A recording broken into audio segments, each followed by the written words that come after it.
तो ये कह रहे हैं sum of first three terms of GP is 117 and sum of next three terms is 13/3। The ratio will be कि जो सम है पहली तीन टर्म्स का 117 है जीपी में, और जो नेक्स्ट थ्री का है वो 13/3 है। तो बताओ कॉमन रेशो क्या होगा। अब पहली तीन टर्म्स का 117। अब देखो जीपी में अगर हम बात करें, T2 होता है AR, T3 AR square, T4 AR cube, T5 AR4, T6 AR5। तो जो पहली टर्म हो गई T1 T2 T3, इनका सम 117, और T4 T5 T6 113 पॉइंट। कुछ कॉमन आ रहा है जी हाँ, यहाँ से आर क्यूब कॉमन आ रहा है, और देखें ये कॉमन आने से ये चीज़ सेम हो गई। इस वाली इक्वेशन को डिवाइड किससे कर दें, इस इक्वेशन से, ये पूरा कट जाएगा। आर क्यूब बच रहा है यहाँ से 13/3/117। अब ये 9 के टेबल से कटेगा। अब देखो ये 13 और कटा, यह 9 बचा, 9 के नीचे कुछ नहीं होता तो 1 होता। हमें अच्छी तरह बताइए दोनों चीज़ें आपस में मल्टीप्लाई होती हैं और डिनोमिनेटर में होता है, ये नीचे वाला ऊपर जाता है। 1/27 आके आर क्यूब, और आर क्यूब बच्चों A/27 है, तो आर खाली क्या होगा 1/3।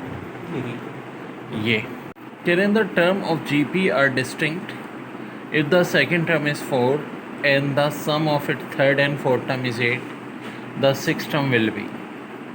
यार देखो सेकंड टर्म होती है ए आर जो कि बराबर दी हुई है 4 की, थर्ड टर्म जी पी में होगी AR स्क्वायर, फोर्थ टर्म होगी AR क्यूब, और सिक्स हो जाएगी AR5। ये चाहिए तो ए और आर आ जाए, निकाल लेंगे। अब देखो सेकंड और थर्ड टर्म का सम दिया है 8, सेकंड टर्म और थर्ड और फोर्थ टर्म का, ठीक है ना, कह रहे हैं ना sum of it third and fourth term is 8। अब AR square plus AR cube, अब एक है बात है कॉमन क्या लूँ, मैं AR कॉमन लूँगा। आप बोलोगे सर AR स्क्वायर भी तो आ सकता है। यार बात सुनो, AR की वैल्यू पता है मुझे ना, सेकंड टर्म 4 है, मैं कॉमन ले लूँगा। ये हो गया 4, 8 को डिवाइड करो 4 से 2, R प्लस आर स्क्वायर 2 जब सॉल्व करेंगे तो R के लिए -2 और 1 1 तो होने से रहा, कॉमन रेशो रखो कभी 1 नहीं हो सकता, तो चलो पे -2 होगी। अब ये -2 R की वैल्यू यहाँ पुट कर दूँगा, इक्वल टू 4, A की वैल्यू भी आ जाएगी -2, फिर A-2 और R-2 यहाँ पुट करूँगा, -2 इंटू -2 की और 564, यानी कि आंसर हो जाएगा ऑप्शन। जो एक चीज़ कहलाती है ज्योमेट्रिक प्रोग्रेशन, जैसे कोई ये नंबर है 1 2 4, ठीक है, मल्टीप्लाई हो रहा हो नंबर, ये कहलाती है जीपी। अब अगर बात हो रही है इसकी 9 टर्म की, तो दो बातें हो सकती हैं, या तो 9 टर्म निकालने को कहेंगे या 9 टर्म तक का सम पूछेंगे। ए से मुराद अभी भी फर्स्ट टर्म होगी जो कि 1 है। हाँ, कॉमन डिफरेंट नहीं होता है AP की तरह, यहाँ कॉमन रेशो होता है जैसे हम R से जाहिर करते हैं। ये या तो होगा third term divide by second term, या second term divide by first term. 4/2 equal to 2/1 equal to 2, और n से मुराद होगी नंबर ऑफ टर्म्स।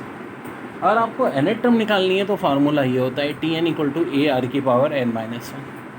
लेकिन अगर आपको सम ऑफ 9 टर्म्स निकालना है तो formula Sn equal to AR की power n-1 divide by R-1। लेकिन ये फार्मूला कब होगा, जब R common ratio greater than 1 हो। क्या मौजूदा केस में R ग्रेटर देन 1 है, जी हाँ 2 है। तो अगर R लेस देन 1 आ जाए तब क्या होगा, तो ये वाला फार्मूला यूज़ होगा, Sn equal to A1 minus R की पावर n, उल्टा हो जाएगा, डिवाइड बाय 1 माइनस R। हाँ, एक बड़ा कॉमन पॉइंट जो दिमाग में नोट कर लो कि GP और HP में कभी ज़ीरो टर्म नहीं होते। ज़ीरो टर्म सिर्फ किस में पॉसिबल है, AP में। ना जीपी में कभी ज़ीरो आता है, ना एचपी में कभी ज़ीरो आता है। देखो पास्ट फेवर का सवाल है x+2 x+3 in GP geometric progression में, तो आपको कह रहे हैं कि एक तो x की वैल्यू निकालें और एक फिफ्थ टर्म निकालें। तो मेरे भाई जीपी जब भी होगी तो याद रखो ये हो गई first term, second term, third term divide by second term equal to second term divide by first term, ठीक है। यहाँ से हमें बड़े आसानी से x की वैल्यू रखें। अब देखो जो x की वैल्यू है वही a की वैल्यू है इस केस में, क्योंकि पहली टर्म होती है हमारी a, और a किसके इक्वल है यहाँ x, तो इसका मतलब a भी निकला है। अब r कैसे निकलता है भाई, second term divide by first term. Second term में हमारी x+2 और फर्स्ट टर्म है x, तो x+2 को x से डिवाइड कर देंगे तो हमारा क्या निकलाएगा, r निकलाएगा। T5 चाहिए, बहुत आसान है, कैसे आ जाएगा, AR की पावर 4। तो इसको काइंडली कंप्लीट करके मुझे आंसर बताइए जल्दी। ओके बच्चों, देखो इस तरह के सवाल बहुत आते हैं। 2 + 22 + 222 + डैश डैश डैश फिर nth, यानी 2 बढ़ते जाएंगे। इसका रिजल्ट क्या है? अब एक ऑप्शन है 2/9 10 की पावर n + 1 -9n -10, एक में है 2/81 10 की पावर n + 1 -9n -10, और इसी तरह बहुत सारे ऑप्शन हैं। एक में 2/27 था, एक में 2/243। अब हमें कैसे पता चलेगा कि इसका आंसर क्या है? तो देखो यहाँ क्या चल रहा है, 2 2 2 की सीरीज। तो ट्रिक ध्यान में रख लो कि n की जगह 1 पुट करके देखो ऑप्शन में, जिस ऑप्शन से 2 आंसर आएगा वही हमारा करेक्ट आंसर हो जाएगा। अच्छा 2 इस केस में जब ये 2 2 चल रहा है, अगर ये ऐसे ही 7 7 चल रहा होता तो पुट करने से n 1 पुट करने से 7 आएगा। 5 5 की सीरीज़ होगी तो ऑफ कोर्स फिर क्या आएगा, 5 आएगा n की वैल्यू 1 पुट करने से। तो ज़रा n की वैल्यू 1 पुट करें। सारे ऑप्शन में करने के बजाय मैं सिर्फ करेक्ट वाले में पुट कर रहा हूँ। ये वाले से बहरहाल नहीं आएगा, आप खुद पुट करके देख लीजिएगा। n की जगह 1 पुट करें। 1 + 1 2, 10 का स्क्वायर 100, यहाँ 1 पुट किया -9 -10 2/81। ऑफ कोर्स 100 में से 9 और 10 माइनस करेंगे 81 होगा। 81 कट जाएगा, आंसर क्या आ जाएगा 2। तो ये सेकंड वाले ऑप्शन से। अच्छा सवाल है, T1 T2 T3 जीपी में है और इन तीनों का सम 117 है, और इसकी जो नेक्स्ट टर्म्स है, अच्छा देखो ऐसे भी वर्डिंग में दे सकते हैं कि जीपी की पहली जो 3 टर्म्स हैं उनका सम 117, और फिर बाद की जो 3 टर्म्स हैं, बाद की 3 टर्म्स क्या होंगी, चौथी पाँचवीं छठी, इनका सम है 13/3। तो रेशो पूछ रहे हैं किनका, इनका टर्म्स का। तो डेयर एक बात सुनो कि हमारा जो जनरल फार्मूला होता है जीपी का वो क्या होता है, Tn = AR⁻n-1। तो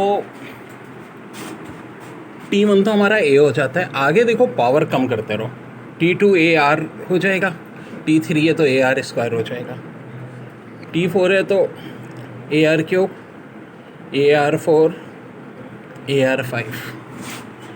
कुछ कॉमन आ रहा है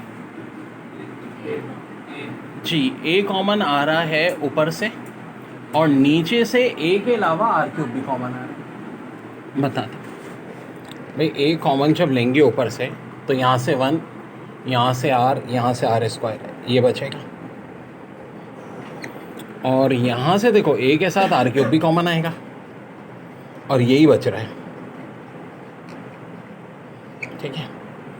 अच्छा यहाँ देखो कुछ कट रहा है, जी हाँ, ये 117 ना 13 के टेबल से कट जाएगा, 9 और ये 3 नीचे ही ऊपर जाके मल्टीप्लाई 27, और कुछ कट रहा है, ये कट रहा है, ये कट रहा है। 1/R³ बराबर हो गया 27 के, दूसरे लफ्ज़ों में R³ बराबर हो जाएगा 1/27। अब 27 किसका क्यूब होता है बच्चों, 3 का, तो R बराबर 1/3। Very very important. देखो फिर समझ लो, पहली 3 टर्म्स कह रहे हैं जीपी की, इनका सम है 117, चौथी पाँचवीं छठी टर्म या नेक्स्ट 3 टर्म्स का सम है 13/3। तो पहली 3 टर्म्स का और बाद की 3 टर्म्स का रेशो निकाल के हुए निकालें। ठीक है, तो ऑब्वियस सी बात है, यानी कि हमें यहाँ पे इन दी एंड R मिल जाएगा, और क्या वैल्यू आ रही है, 1/3 आ रही है। बच्चों क्वेश्चन देखो, if every term of positive GP is equal to sum of 2 proceeding form, find the common ratio of that GP. कि एवरी टर्म जो है पॉजिटिव जीपी की is equal to sum of 2 proceeding term, find the common ratio of that GP. अब देखो एक A है, एक AR है, एक AR² है, तो कह रहे हैं कि जो हर टर्म है, जो आगे की 2 टर्म्स हैं उनके सम के, यानी पहली टर्म अगर A है तो A किसके बराबर हो जाएगी, AR + AR²। सवाल ये कोई मुश्किल नहीं है, सिर्फ वर्डिंग को समझना। अब AR + AR² में से A कॉमन ले लो, A लड़के मर जाएंगे, R + R² = 1, ये कुछ इस तरह से हो जाएगा, R + R² - 1 = 0। क्या लगा देंगे, क्वाड्रेटिक इक्वेशन ये होती है, -g + -b² - 4ac/2a। R के लिए क्या निकल रही है बताऊँ, ठीक है, बड़ा अच्छा है।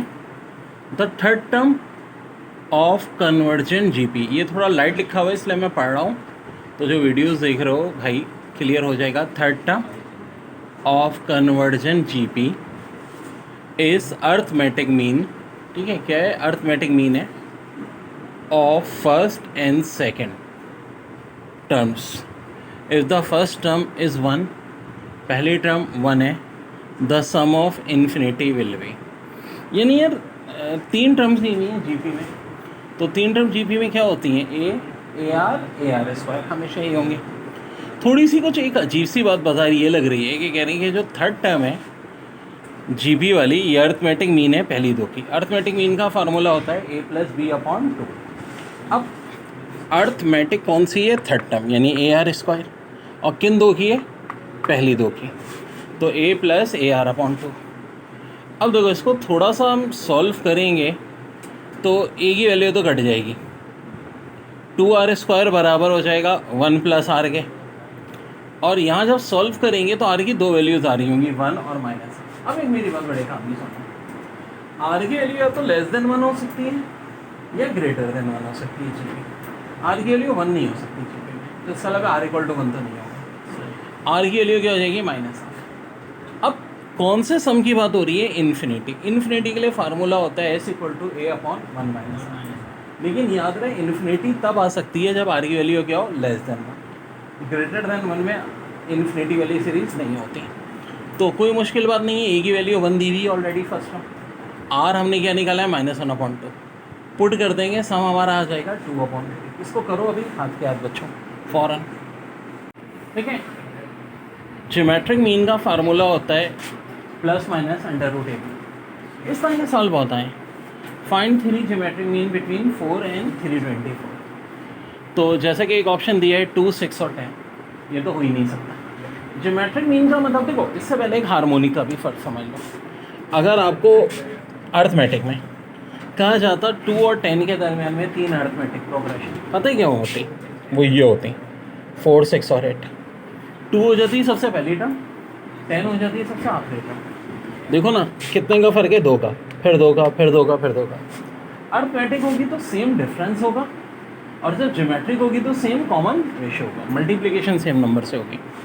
तो पहला ऑप्शन तो हो ही नहीं सकता फुल धुरफिट्टे में। सेकंड ऑप्शन में देखो 4 3s are 12, 12 3s are 36, लेकिन ये क्या, 36 4s are 144 होता है, ये भी नहीं हो सकता, ये भी धुरफिट्टे में। और लास्ट ऑप्शन वैसे ही दिख रहा है धुरफिट्टे में, 4 1s are 4, कॉमन रेशियो मैंने क्या कहा था, 1 नहीं हो सकता जीपी में। अब यही रह गया, आए चेक करते हैं। सबसे पहली टर्म 4, सबसे आखिरी 324 होनी चाहिए। 4 3s are 12 बिल्कुल होता है, 12 3s are 36 बिल्कुल होता है, 36 3s are 108 बिल्कुल होता है, 108 3s are 324 बिल्कुल होता है। तो आंसर हो जाएगा ऑप्शन। जो ज्योमेट्रिक मीन पे बेशुमार सवाल आए एग्जाम में, जैसा कि एक आया था 4 और 64 के दरमियान में 3 ज्योमेट्रिक मीन, ये ऑप्शन थे। मैं खाली देख के ही बता सकते हैं कौन सा करेक्ट होगा, पहला वाला 4 2s are 8, 8 2s are 16, 16 2s are 32, 32s are 64। देखिए x बराबर है 1 + y + y² dash dash dash till infinity, ठीक है। और आपको कह रहे हैं y की वैल्यू निकालें, यानी x जो है इनफाइनाइट सीरीज दी है। तो देखो डेयर, बड़ी अहम बात, a आपकी फर्स्ट टर्म हो गई 1 के बराबर, r आपका कॉमन रेशियो होता है second term divide by first term, y/1 = r = 1। अब देखो फार्मूला होता है हमारा इन्फिनिटी का s = a/1 - r। तो ये जो पूरी a की जगह 1 पुट कर दिया, r की जगह y। अच्छा, पूरा जो सम है ये है किसके इक्वल, x के इक्वल। यहाँ कुछ लोग गलती कर लेते हैं कि सम की जगह क्या आएगा, x आएगा, क्योंकि हमारा टारगेट x निकालना नहीं है, हमारा टारगेट y निकालना है। अब देखो ये 1 - y इधर डिवाइड है, उधर ले जाके क्रॉस मल्टीप्लाई कर रहे हैं, फिर यहाँ से -xy = 1 हो जाएगा। सॉल्व सब कुछ करेंगे तो इन दी एंड y की वैल्यू आ जाएगी x - 1/x। ये सवाल नस के पास पेपर में आया था, और वो लोग ऐसे खतरनाक सवाल देते हैं। One side of an equilateral triangle is 24 centimetre, a mid point of its sides are joined to form an other triangle, and this process continues infinitely than sum of parameter of our triangle। पहले तो इस सवाल को समझना थी, तो इसका तरीका है डिवाइड एंड रूल। बात हो रही है इक्विलेटरल ट्राइंगल जिसकी साइड इक्वल होती है, यानी अगर एक साइड 24 सेंटीमीटर है तो बाकी भी सारी 24 सेंटीमीटर होंगी, ठीक है। अच्छा जी, फिर क्या कह रहे, if mid points of it साइज are joined to form another triangle. हाँ जी, 24 अगर साइड है तो मिड पॉइंट इसका 24 का आधा क्या होता है, 12। ये एक ट्राइंगल और बना रही है, वो भी इक्विलैटरल है, यानी ये जो मैंने ब्लू वाला लिखा है इसकी हर साइड कितनी होगी, 12 सेंटीमीटर। लेकिन ये कह रहे हैं प्रोसेस रुकेगा नहीं, यही आप करते रहेंगे, हर ट्राइंगल का क्या निकालेंगे, मिड पॉइंट, और उससे एक और ट्राइंगल बनाएंगे। तो ये ब्लैक वाला एक और, जिसकी अब साइड हो जाएगी 6, इसी तरह फिर उसके अंदर एक होगा 3 दिन, ऐसे ही हो चलता रहेगा। ठीक है, जैसे कि देखो 24 24 24 पहले ट्राइंगल की तीनों साइड है, दूसरे की 12 12, तीसरे की 6 6। फिर क्या कह रहे हैं, then the sum of parameter of all triangle, यानी ये जितने भी ट्राइंगल बन रहे हैं इन्फिनिटी, इन सब का सम। लेकिन किसकी बात हो रही है, पेरीमीटर का सम, साइडों का सम नहीं पूछा, पेरीमीटर का। पहला वाला ट्राइंगल जिसकी तीनों साइडें 24 हैं, उसका पेरीमीटर आ रहा है 72, दूसरे वाले का 36, तीसरे वाले का 18। हमें चाहिए इन पेरीमीटर का सम। अब देखो गौर से, 72 36 18 एक सीरीज चल रही है, ठीक है, इनफाइनाइट सीरीज, जिसमें आर की वैल्यू क्या है, लेस देन 1, और क्या है, हाफ। फार्मूला क्या होता है हमारा, S = A/1 - ए हमारा 72 हो जाएगा, आर हाफ हो जाएगा, S आ जाएगा 1/4। तो ये सवाल नस के पास है, पर मैं आता और वो लोग ऐसे खतरनाक सवाल देते हैं। One side of an equilateral triangle is 24 centimetre, a mid point of its sides are joined to form an other triangle, and this process continues infinitely, then sum of parameter of all triangle। पहले तो इस सवाल को समझना थी, तो इसका तरीका है डिवाइड एंड रूल। बात हो रही है इक्विलैटरल ट्राइंगल जिसकी साइड इक्वल होती है, यानी अगर एक साइड 24 सेंटीमीटर है तो बाकी भी सारी 24 सेंटीमीटर होंगी। ठीक है, अच्छा जी। फिर क्या कह रहे, if mid points of it साइज are joined to form another triangle. हाँ जी, 24 अगर साइड है तो मिड पॉइंट इसका 24 का आधा क्या होता है, 12। ये एक ट्राइंगल और बना रही है, वो भी इक्विलैटरल है, यानी ये जो मैंने ब्लू वाला लिखा है इसकी हर साइड कितनी होगी, 12 सेंटीमीटर। लेकिन ये कह रहे हैं प्रोसेस रुकेगा नहीं, यही आप करते रहेंगे, हर ट्राइंगल का क्या निकालेंगे, मिड पॉइंट, और उससे एक और ट्राइंगल बनाएंगे। तो ये ब्लैक वाला एक और, जिसकी अब साइड हो जाएगी 6, इसी तरह फिर उसके अंदर एक होगा 3 दिन, ऐसे ही हो चलता रहेगा। ठीक है, जैसे कि देखो 24 24 24 पहले ट्राइंगल की तीनों साइड है, दूसरे की 12 12, तीसरे की 6 6। फिर क्या कह रहे हैं, then the sum of parameter of all triangle, यानी ये जितने भी ट्राइंगल बन रहे हैं इन्फिनिटी, इन सब का सम। लेकिन किसकी बात हो रही है, पेरीमीटर का सम, साइडों का सम नहीं पूछा, पेरीमीटर का। पहला वाला ट्राइंगल जिसकी तीनों साइडें 24 हैं, उसका पेरीमीटर आ रहा है 72, दूसरे वाले का 36, तीसरे वाले का 18। हमें चाहिए इन पेरीमीटर का सम। अब देखो गौर से, 72 36 18 एक सीरीज चल रही है, ठीक है, इनफाइनाइट सीरीज, जिसमें आर की वैल्यू क्या है, लेस देन 1, और क्या है, हाफ। फार्मूला क्या होता है हमारा, S = A/1 - R। ए हमारा 72 हो जाएगा, आर हाफ हो जाएगा, S आ जाएगा 1/4। के 2k + 4 7k + 18 कह रहे हैं जीपी में, तो k की वैल्यू क्या होगी, वेल हर ABC ज्योमेट्रिक प्रोग्रेशन में तो याद रखो कुछ ऐसी सिचुएशन होती है कि B/A = 7/2, यानी कि second term divide by first term equal to third term divide by second term. अब बहुत आसान है, क्या करेंगे हम, बस क्रॉस मल्टीप्लाई करेंगे और उसके बाद किसकी वैल्यू आ जाएगी, ए की वैल्यू आ जाएगी। तो इतना कोई मुश्किल सवाल नहीं है, ये नस का ही क्वेश्चन है, बहुत ईजी है। ये अच्छा सवाल। The term of GP are distinct if the second term is 4 and the sum of it third and fourth term is 8, the sixth term will be. Second term 4 है और कह रहे हैं थर्ड और फोर्थ टर्म का सम 8 है। अब देखो third term second term AR होती है, थर्ड AR², 4AR³ और 6 होगी AR5। अगर मैं कहीं से AR निकाल लूँ तो भाई मैं T6 निकाल सकता हूँ, यही तो मेरा टारगेट है। अब मैं करूँगा क्या, यहाँ से कॉमन ले लूँगा AR, तो यहाँ से बचा R, यहाँ से बचा R²। अब ये हो गया 8 = AR R + R², और इस AR से डिवाइड कर दें, AR कैंसिल, 8/4 2, R + R² अगर 2 है तो R की वैल्यू -2 आ जाएगी।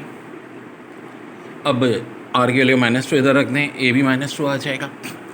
AR5 -2 की पावर 5 -32 इंटू -2 इक्वल टू, एक बड़ा अच्छा सवाल था, Tn इक्वल टू -1/3 की पावर n, और पूछ रहे हैं सीरीज़ क्या होगी, AP GP या HP। तो देखो बड़ी आसान से ट्रिक बताता हूँ, पहले n की जगह 1 पुट करो, फिर 2 पुट करो, फिर 3 पुट करो, खुद आइडिया हो जाएगा कि AP है, GP है या HP है। और मैं 1 पुट करूँगा तो -1/3 की पावर 1 ऑफ कोर्स -1/3 रहेगा। जब 2 पुट करूँगा तो -1/3 का स्क्वायर 1/9 आ जाएगा। और जब 3 पुट करूँगा,